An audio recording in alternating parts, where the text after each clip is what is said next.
Cool. Thank you so much, Alicia. And thank you everyone for joining today. I know everyone always has busy schedules, so we always look forward to when you join us to hear about the Internet Security Report. As the title slide shows, today we're going to talk about WatchGuard's quarterly Internet Security Report for Q1 of this year. As you guys know, this is a very regular report we do. It's based on quantifiable data that actually comes from WatchGuard products. Let's go ahead and take a look at the agenda that we're going to cover today. But before we do, why don't we just introduce ourselves? My name is Corey Nachreiner. I am was CTO, now CSO, Chief Security Officer of WatchGuard Technologies. Been here for a long time. Have worn many hats here, but right now one of my big roles, besides helping secure WatchGuard itself, is running the WatchGuard Threat Lab, which is a team of security researchers that kind of keep their thumb on the pulse of the internet underground and cybercrime so that we can find the newest and best defenses and protections to help you guys. With that said, I'll hand it to Trevor to introduce himself as part of the team. Thanks, Mark. I am also part of the Threat Lab. I work with Corey and Mark, if you remember him. I do a lot of the data behind the report, and I also maintain the information that we gather from Fireboxes to create this report as well. And so I'm the security analyst, and I've also come from the support side, where I moved into this position here. So I think we have some co-authors that also meet some report.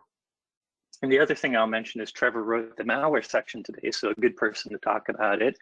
From past webinars, though, to introduce you to the rest of the Threat Lab, you probably remember Mark Lillebrute. He's kind of the security operations manager of the crew. We also have a few folks like John Schilling, an intrusion analyst, and Ryan Estes, an intrusion analyst, who help maintain DNS Watch and maintain a lot of the bad domains you go to. And recently we've hired Josh, who's another writer and analyst on the report as well. I will say if any of you use any of our endpoint products like Panda, Adaptive Defense 360, or the new WatchGuard EPDR, Ryan Estes has now moved to the 100% attestation team. He still works with the Threat Lab, but he's actually, whenever we're trying to find new malware that's never been seen before, we go through this full attestation service, and Ryan is one of the malware analysts that check if suspicious files are malware. But with that, let's take a quick look at today's agenda. Going to be pretty simple. We're going to start by going through different sections of the report, starting with the Firebox feed. Trevor will introduce that in a moment, but basically this is where the core of our data comes from. Many Firebox products around the world. So we'll share the top malware and network attacks and things we saw from the Firebox feed. We also have a product I mentioned called DNS Watch, which is a DNS firewall. And with that, we maintain a lot of malicious domain and compromised domain threat intelligence. So we'll talk about what DNS saw over Q1.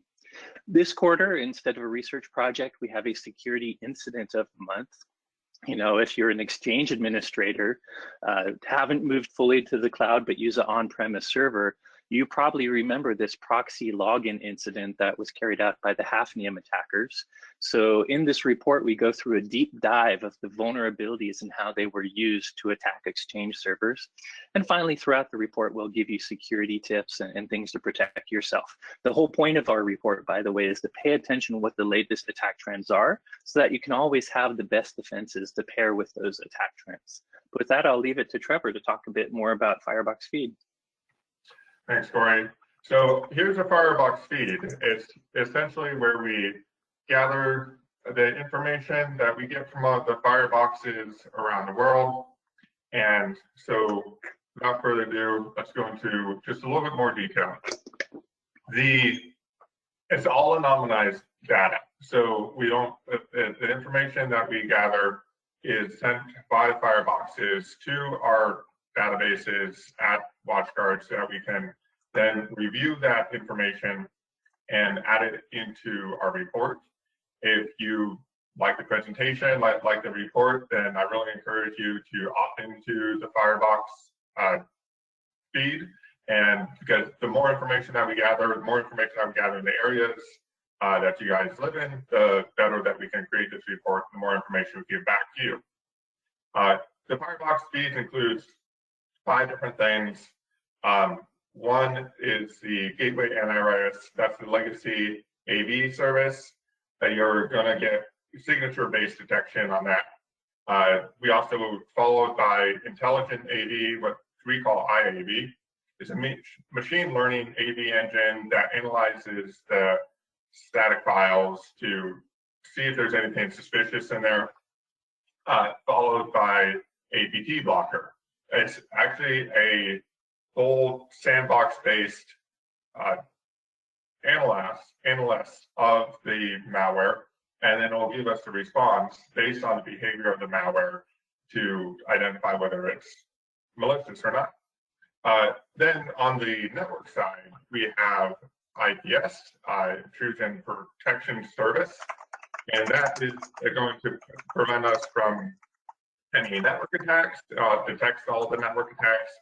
And finally, as Corey was saying previously, we have the DNS watch. That's a DNS filtering service. We gather this information mostly from hosts, but we also can gather a little bit of information from the fireboxes themselves.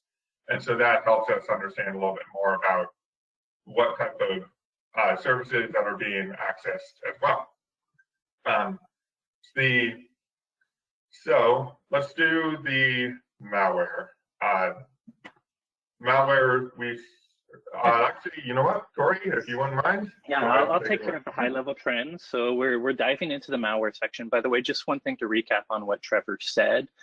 He talked about the 3 different anti-malware services, the signature-based one, GAV, and IAV and APT blocker. The key thing there is when he mentioned they're machine learning and behavioral-based, they're proactive at catching malware.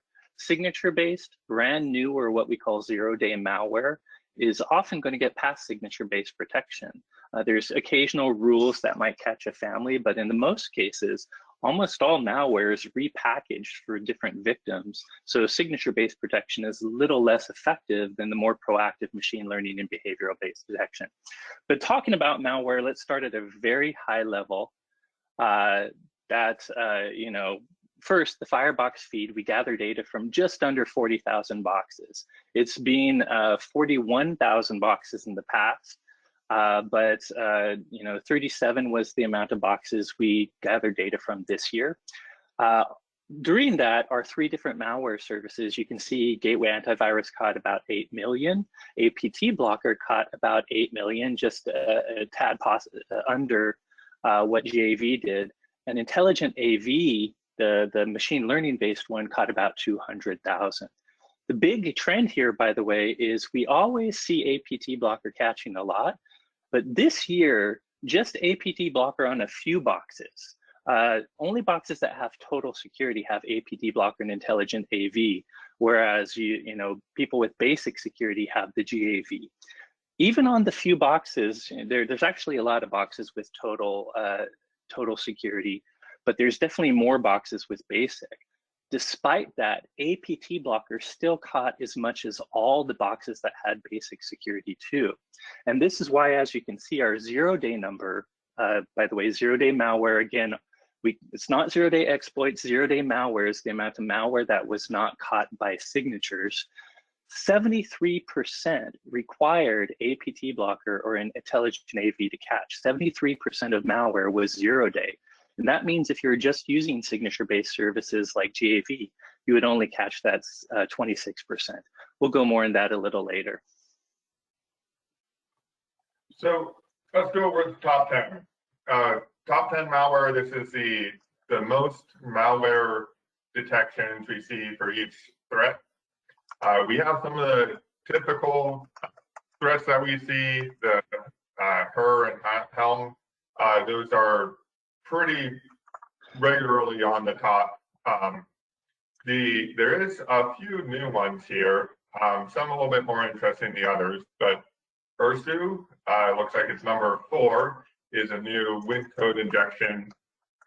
Looking at this particular malware, we didn't really go too much into it on the report, but it seems to be related to key generators on pirated software. And so those, you know, they're not something that you're going to want on any workstation. There's also another new malware that's maybe it just happened to be in the top 10 this time, where it was later on the Trojan iframe. A lot of times those are going to be just a single pixel. So when you're visiting a website, there's the iframes that are going to, that is a frame on the side of the web page, and they can actually create them very small until 1 pixel, one invisible pixel, and then put a Trojan through there, usually a script or, or maybe some type of like crypto miner like Monero. So those are also adware. The last part is the XML JS loader. That we go into this section and in detail on the report, which, by the way, if you want to know more information about what we're covering today, definitely recommend going through the report. We cover all of that. The XML JS loader is a new one that is based on the XML documents, and it exploits the XML document in a way, usually to run a script later on. So we'll cover it a little bit later on.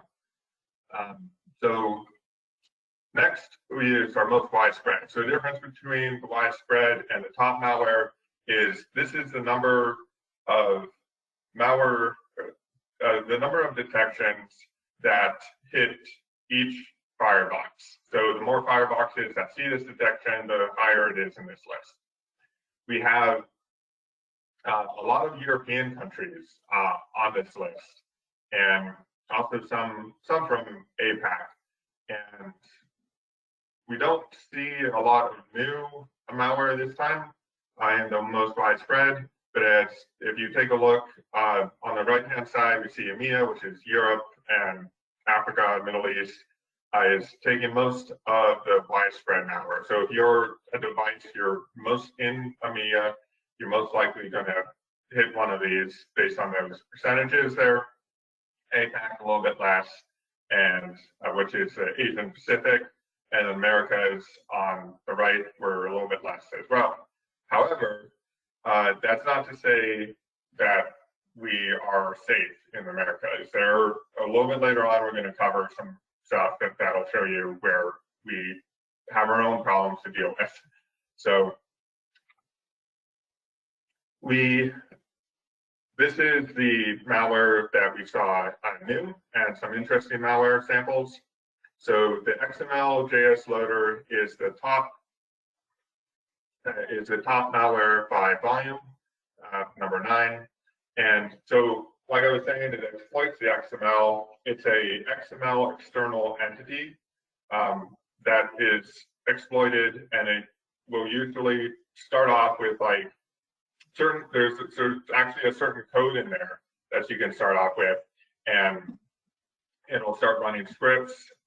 It'll either the script will be a base 64 encoded script, and then also there's a lot of encoding that's done in there to prevent easy analysis of that information. And so the important thing here is that it's an XML file.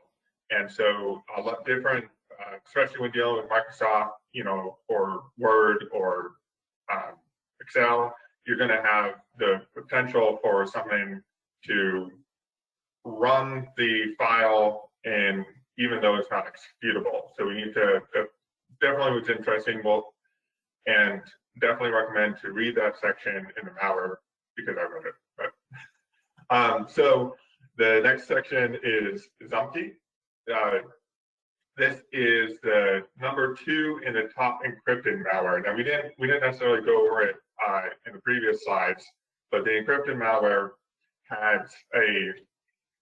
is what we've been covering recently. That is just simply malware that is downloaded over an HTTPS connection. And so if you're not actually scanning HTTPS in connections, then you're not going to catch some of these malware samples. So this particular one was interesting because it contacted a server that was actually a router. Oh yeah. I'm sorry to interrupt, and more importantly, I'm very sorry to the audience. Right after this particular webinar, I was due to give another speech in Sydney, a Spanish cybersecurity bootcamp, and it appears that the time that was put in my calendar was wrong, and they would like me to connect to that now. Trevor, if you could try to cover some of my slides. I do apologize, audience. Do know that Trevor is going to cover a lot of this. He's the author of the malware section, so he knows it well. He didn't have the preparation to cover all of the IPS section and DNS watch section that I would, but all of that data is in the report, and I think he'll give you a good overview of what those sections mean. I apologize for this, Trevor, but they told me I now need to connect now to the other presentation. So okay. With that, thank you. Sorry for the interruption. And thank you, Trevor, for covering on extreme last notice. Not a problem, Corey. Have a good meeting. Cheers. Cheers. So let's see, where were we? So we covering the dumpy. The important information on this is this particular malware looked like it was accessing some type of VM on port 5480. And so it definitely seemed like it was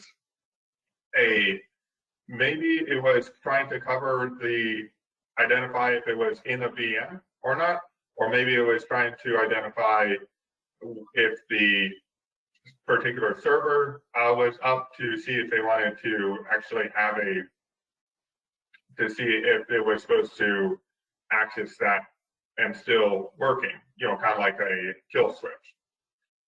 We also identified a couple of signatures in the malware itself where it downloaded a ransomware. The next sample that we looked at was this IngoWeb. I'm not sure if I pronounced it right, so don't get me on that, but this particular malware actually targeted ARM-based Unix IoT devices. So we had previous quarters, we also had a device similar that targeted ARM-based devices, and so we're seeing more and more of these. This particular one wasn't in the top 10, but it was still in the top 50 that we look over just to see what other interesting malware that is being targeted through Fireboxes. This one targeted 9 vulnerabilities, and the one in the sample that we inspected. However, there was additional vulnerability that was added just last month that was responsible for the Western Digital exploit. And this was the same botnet that we saw in Q1, is the botnet that exploited the Western Digital and like petabytes of user data.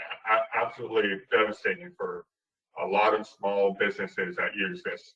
So it is something that we are looking at, and just an example of having that information by going over the report, it's definitely going to help to understand what is coming down the pipeline.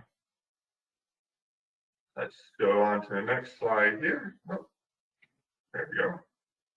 So the important one of the critical findings that we found is just how much zero-day malware that we are seeing.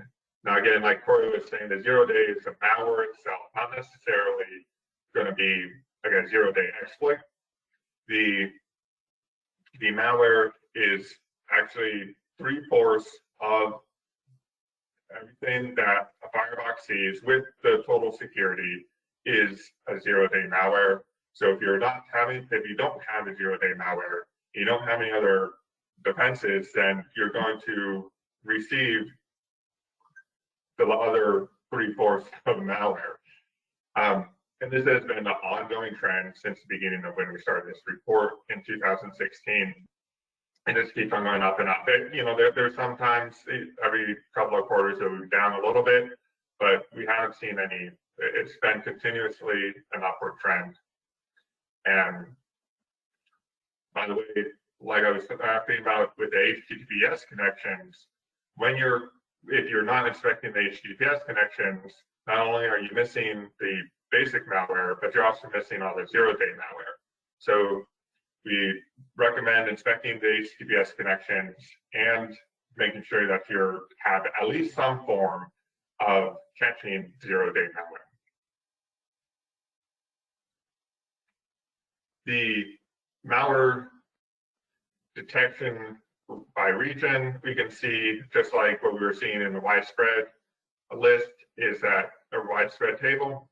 We can see that the Americas are much less than EMEA and APAC. APAC, we actually, as far as detections, we're looking at detections per firebox here. So it is a little bit, now looking at this, it is a little bit different than the widespread table. We can see that detections per firebox, the APAC is definitely seeing a lot more.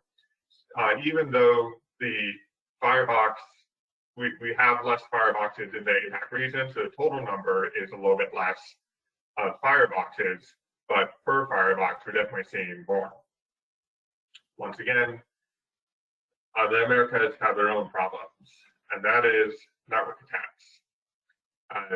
We can see, besides the first quarter in 2018, we see a small upward trend from about 1 million to now just over 4 million.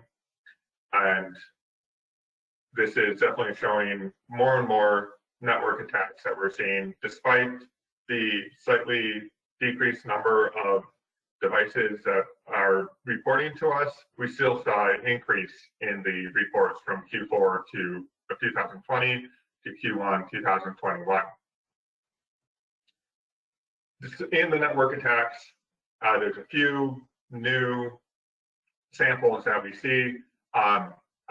It is somewhat similar to where there's a few mainstays in the malware section, where we'll see the SQL injection, we'll see directory traversal, cross-site scripting. There's all very typical to see on the top 10 network attack list. Some of the new ones are the file invalid XML version. We suspect that this is related actually to the XML JS loader that we see. And I would recommend to read the report for more information and details on this.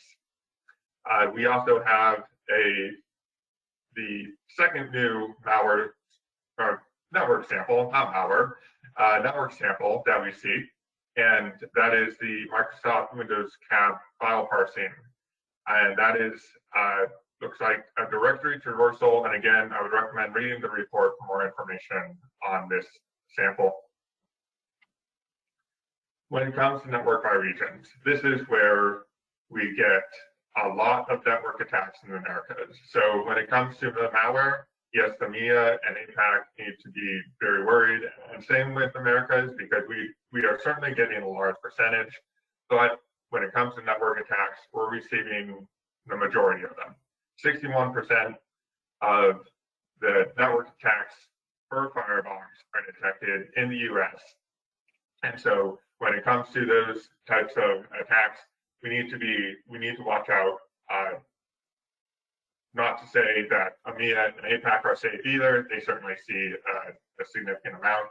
But for example, the network attacks in the ProxyLogin for the Exchange server was also is an example of a network attack, and it seemed to mostly target the US. So that's something that we need to watch out for, and be careful, make sure you got that IPS enabled. The top DNS watch is another section that we cover. Much of these are covered by the host devices that we have, so the DNS watch on the host computer. I can see in some of these, in the malware section, there's maybe some name squatters, this new minor Sega. It seems like it might be trying to name squat, and so there's just something to watch out for. The phishing section, so the malware is going to be more of the websites that are actually spreading the malware, so that those have detected that they have malware on the website. The phishing is more of the credentials. So if you see, the basic have to open up a Word document and you get sent to a Microsoft supposed site, something that maybe looks like a Microsoft login. This is where they're actually phishing for credentials, and these credentials would just be sent to the creators of these websites for malicious purposes. The compromised websites is a list of the websites that are legitimate websites normally, but somebody was able to get in there, take over the website, and put malicious code on there. So it's something that we need to watch out for, because these are all actually legitimate websites that have been compromised by hackers. For more information, again, I would recommend looking at the report itself. So we have the recommendations on how to protect yourself from the malware attacks, from the network attacks, and from the DNS watch websites that are found are malicious.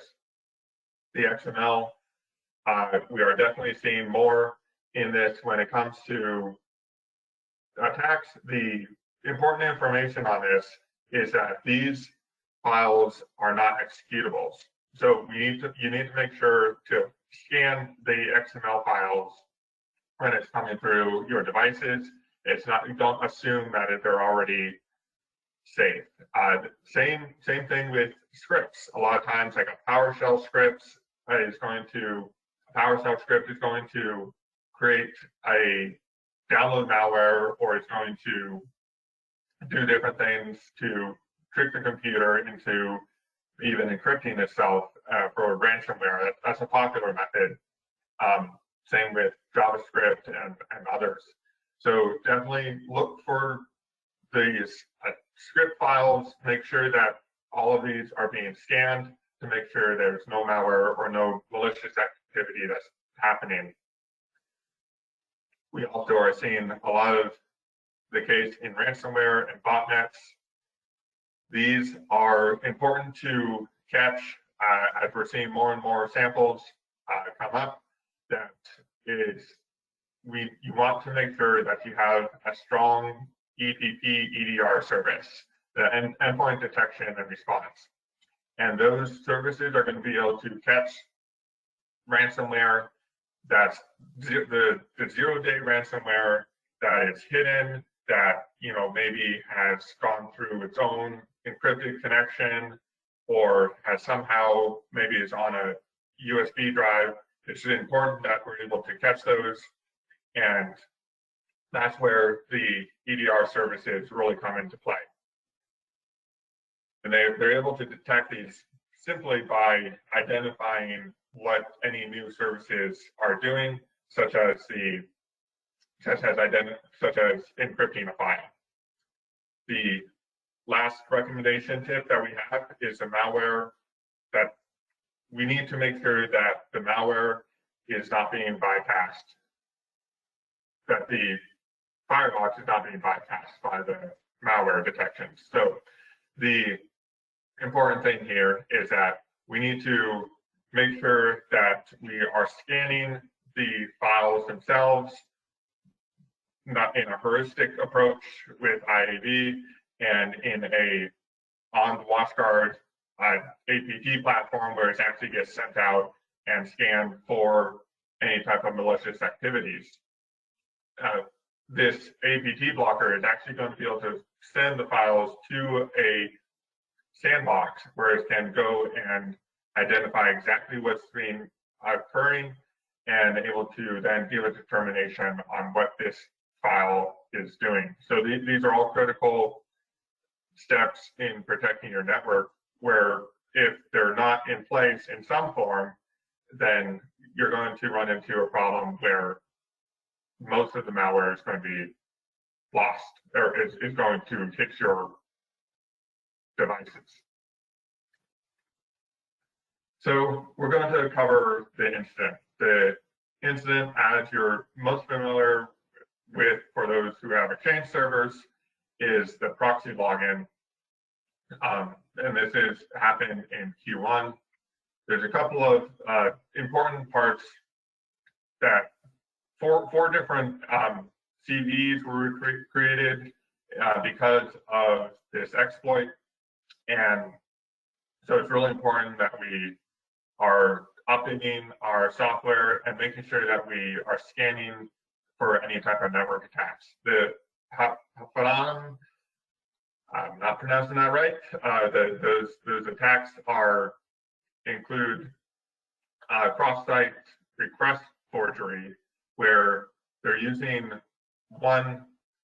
they're able to trick the site into making a request in a manner that it's not originally intended to.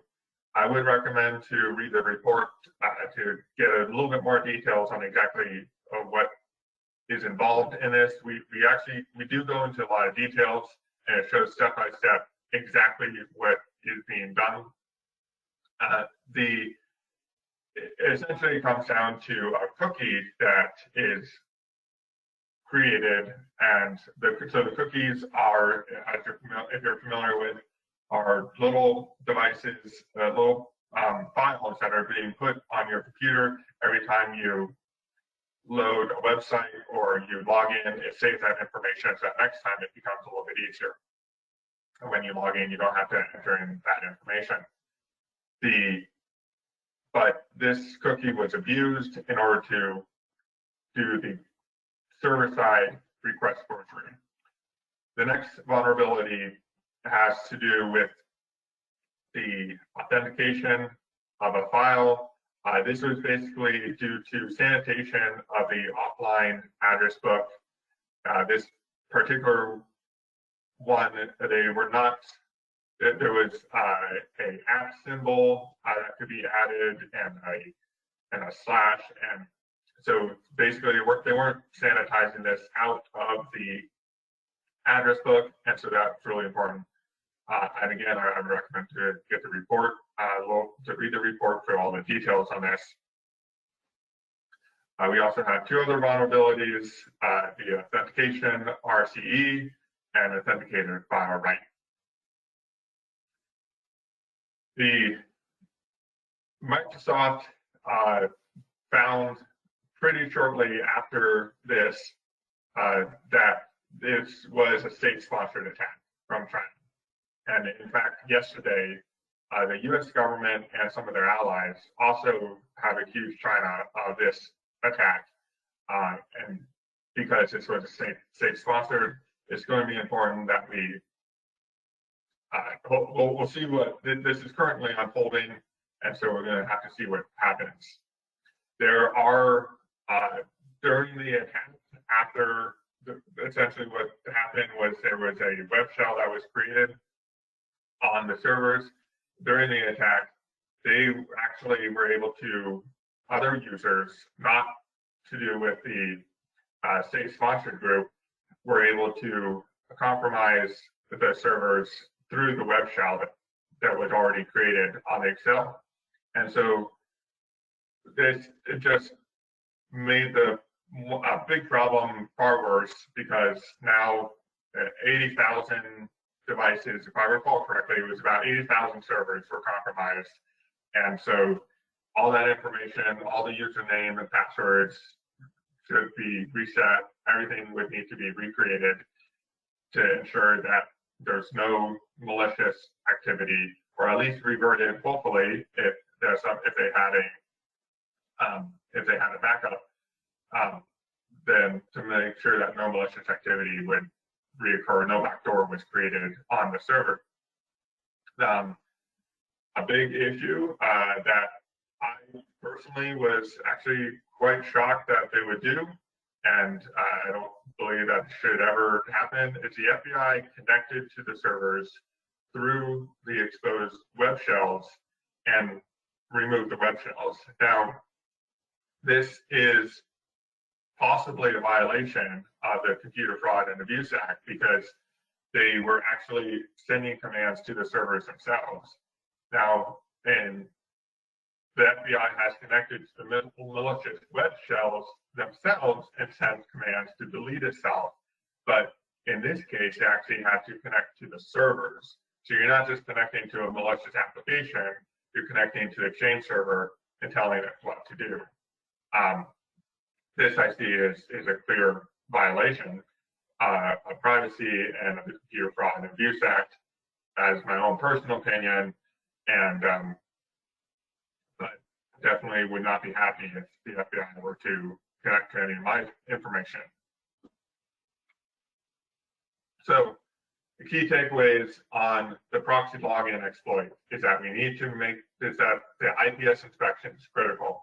If you have the IPS inspection, then we can defend. We can at least have a chance to defend against the zero-day attacks, and it's going to be important.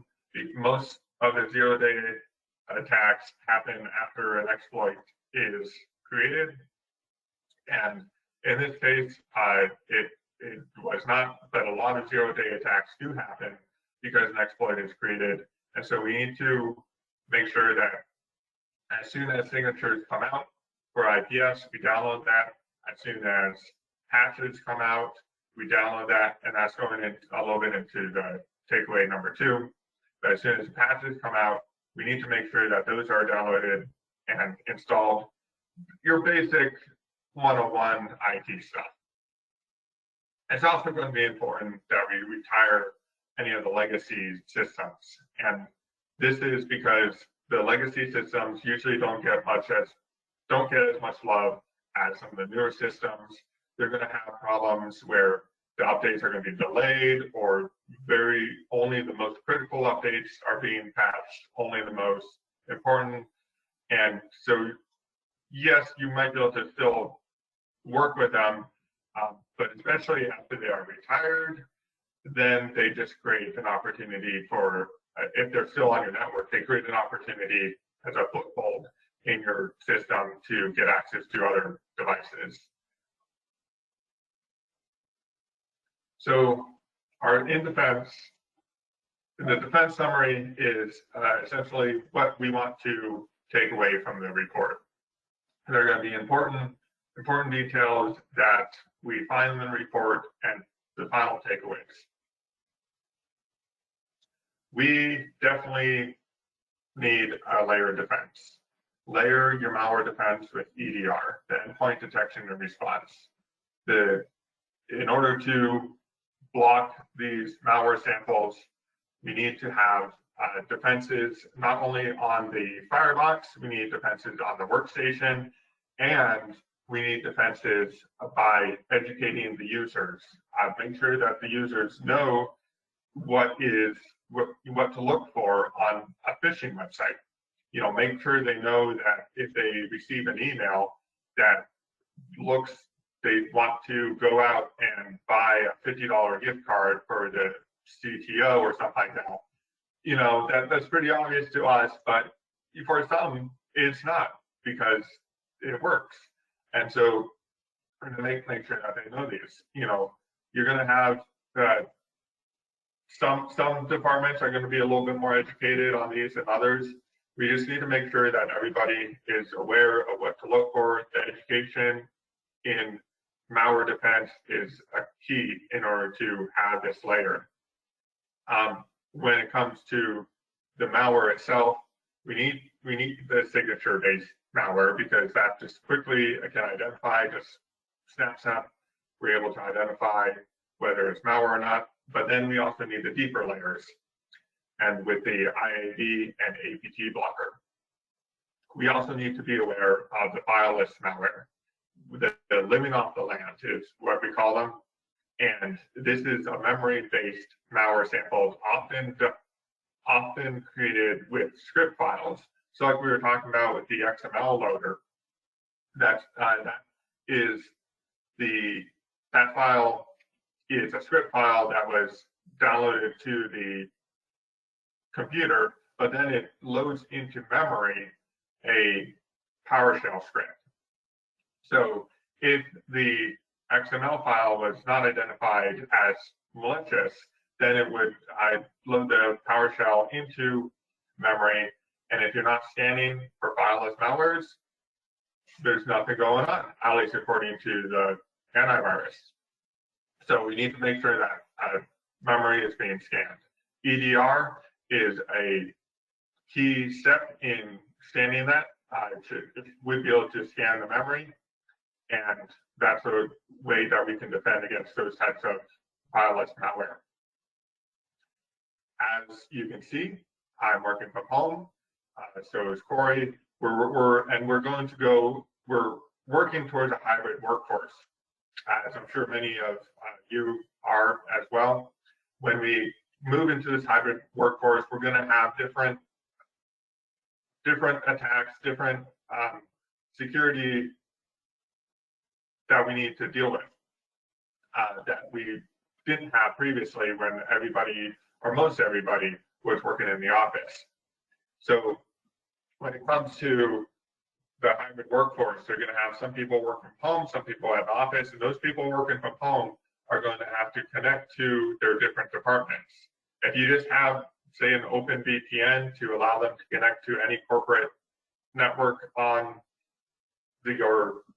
at your place of office, then you're going to have issues where the HR might be able to connect to development department, or the tech department might be able to connect to HR. So you want to be able to separate those. You want to be able to separate them into their own departments to ensure that they're not going to cross over. And this is not just based on authentication. The zero trust is also based on segmenting the network so that there's no reason that the development department could even access the login page on the HR department. And that's what the zero trust is. And so this is going to be very critical in the future as we work towards a hybrid environment. Well, thank you for coming this far with us. We definitely would recommend to look over the quarterly report. We also have more information on simplicity.org. We have weekly articles that we cover to keep up to date on any security news, especially, or sometimes just something we find interesting, we throw up there, and different blog posts that we enjoy, that we think are interesting. Also, the 443 podcast is really hitting off. I've heard it, and they talk about different subjects, and they're both Corey and Mark, who's the normal presenter that we talked about, that has created the podcast and was able to really create some interesting. I definitely would highly recommend that. We're also on social media, and also we have daily security bites. Well, thank you for visiting us, and I think we may have time for a question or two. Yes. Can you see the questions in the chat, Trevor, or do you want me to read it for you? Let's see here. Yeah, so I see one question here. We'd be grateful if the slides could be shared. I believe we are sharing those slides. Is that correct? We will share the slides and the on-demand, the webinar on demand too. So don't worry about that. Yes. All right. Yeah, are there any other questions? Yes, here's one question. I don't know if you see it, but does one of the WatchGuard security subscription protects the inbound or outbound network communication used by the prime nightmare vulnerability that had a cyber criminal could use? Let me see. Can you see it? Yeah, okay, now it's not letting me see the question. So the Firebox is going to be able to scan inbound and outbound traffic. The print nightmare vulnerability is a new vulnerability that we do. I believe that we do catch the print vulnerability, the print nightmare vulnerability. I will have to double check on that. And if it for the inbound, we do it it would be done with proxy. So the inbound traffic is obviously being scanned. It depends on if you have the traffic being scanned outbound. So it's just a simple, if you have the correct policy in place to block that. I think that's the only, is that the only question? No, I cannot see any other question. Just give us a few seconds to see someone else submit one more questions. Nevertheless, before you go, after I end the webinar, a survey is going to pop up. So we will love to hear from you and your opinion and suggestions related to our webinars. As I said before, don't worry, you will receive the on-demand webinar as well as the presentation. And the report, you can get it in our website. I'm gonna post the link here in the chat for you all. Just give me a second and I'll share it right away with you all. And thank you, Alyssa, for helping us out on this. And thank you, everybody, for coming in listening. I'm gonna just give me a second to pause. Here you have. Here.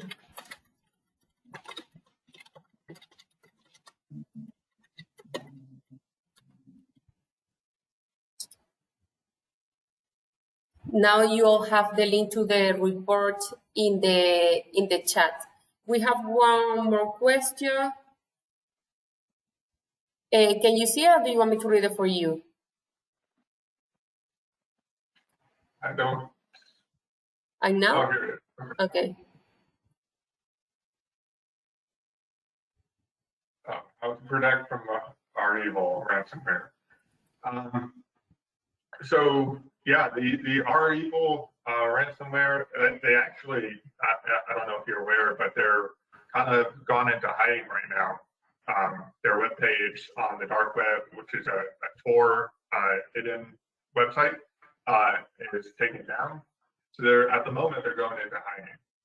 When it comes to ransomware, our evil or otherwise, it's really going to be, you're going to want to have your basic security, your layered defenses, even including GAP, IEB, APT blocker, your defenses when it comes to the users, educating the users, and then having your workstation defense and your network defense. Those are all going to be critical to blocking the ransomware. At some point, you can get the best security possible, but at some point, your expenses, and you know, this is a management question too, but your expenses are going to exceed your benefits, even if you were to get attacked by ransomware. So at that point, what we recommend doing is creating a backup, creating a regular backups, either weekly or daily, if possible, of your systems, so that if something happens where you do get a ransomware attack, you can immediately revert your backups and get those systems back up and running. And that has been shown to be the best solution to any type of ransomware attacks, as long as they work. So make sure that you test the backups and not just create the backups and say, oh, we got a backup. Because a lot of times what I've seen is people create backups and then they don't test it. And then when the time comes, it actually doesn't recover correctly. So that would definitely be the best way on the ransomware attacks. You have 2 more questions. Can you see them? Yes, I see them. So updates on the Pegasus spyware. Unfortunately, I'm not familiar with that spyware. I would have to get back to you on that. So sorry, I won't be able to answer your question at the moment, but I think we can get back to you. Does WatchGuard have any plans for the cloud services to become FedRAMP approved? That is a Corey question. I would not be able to answer that for what our plans are for that type of approval. I'm assuming it's some type of federal approval, and that would be a Corey question. So let me see if I can ask them and get back to you on that as well. Yes, well, yeah, I think we don't have more questions. So thanks, Trevor. Thanks to you all again for joining this webinar. And please remember to take part of the survey that is going to pop up after the webinar ends. Have a great day, and thanks again. Bye-bye. See you in the next webinar.